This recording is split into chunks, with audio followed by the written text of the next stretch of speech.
So now I'm going to do the same for the back brakes. So this cable is going to get connected back here to my V-brakes back here, but this is a unique style of frame in that it has these little eyelets along the top which accept a piece of cable housing which runs along here. A lot of bikes will just have a little section where, you know, a piece of cable housing comes from the handlebars and it kind of connects here, and then the cable goes between here and here fully exposed, and then it connects to another piece of cable housing which goes up to there.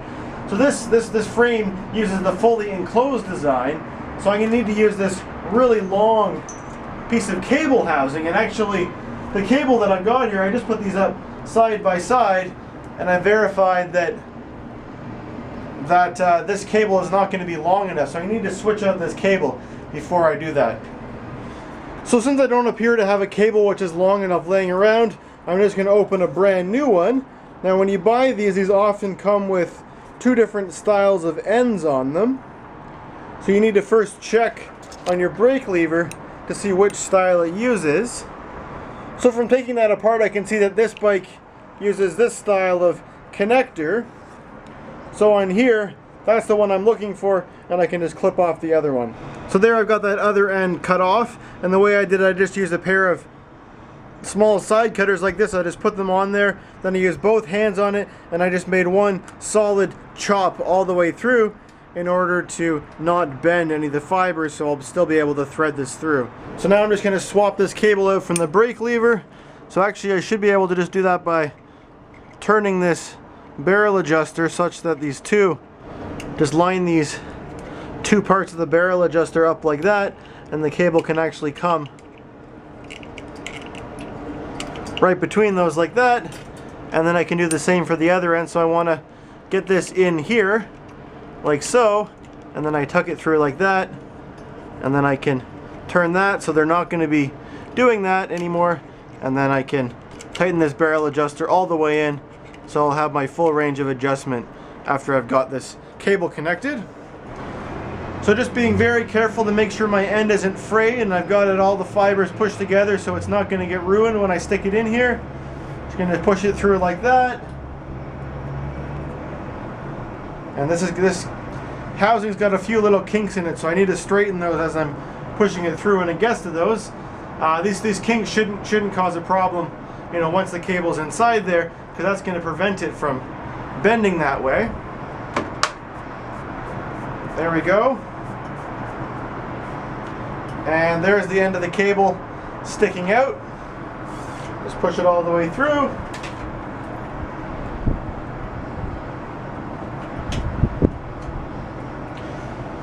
And now we need to thread all of this in through the frame. So we'll just do that starting here with the cable.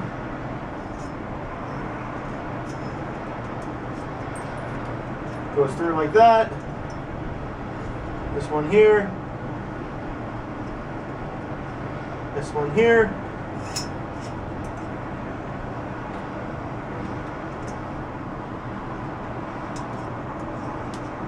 Just trying to be careful not to touch the frame too much because my fingers are very greasy, and with this light paint it shows up when you touch it, although of course when I finish working on the bike I'm gonna wipe everything down again to get rid of all of that grease. So I'll just push the cable up and through here,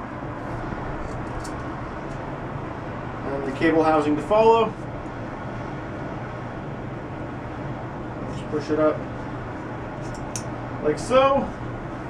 And then once I've got it through like that, I can put on my noodle for my rear brakes, thread the cable through that, push it into there, and then this is going to come in from this side with the boot on it, and then it's going to connect up to there like that.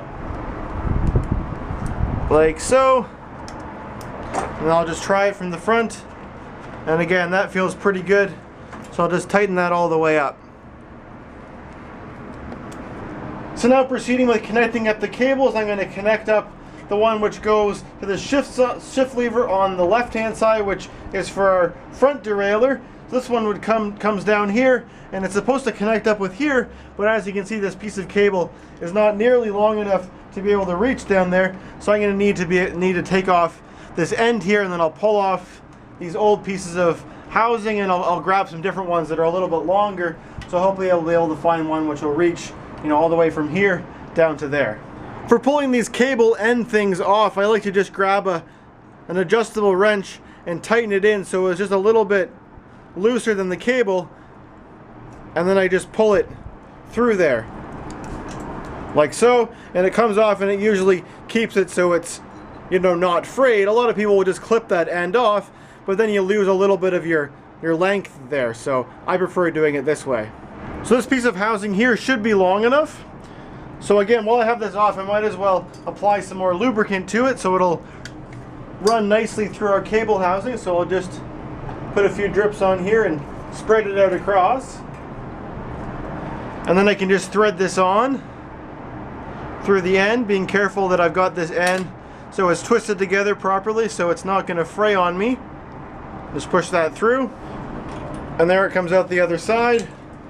And I'll just let this end go in here like that, and through the hole here, the eyelet, and pull it through and tuck that cable in like so.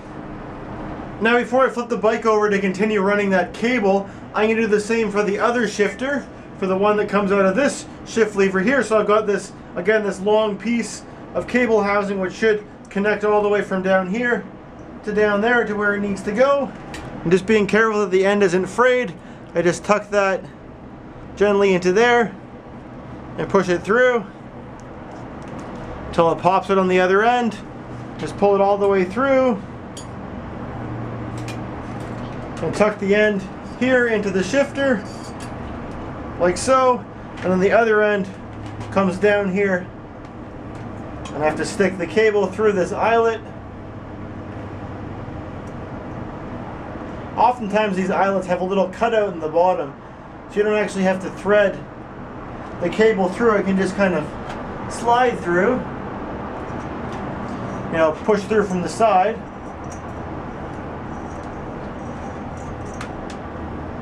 But now,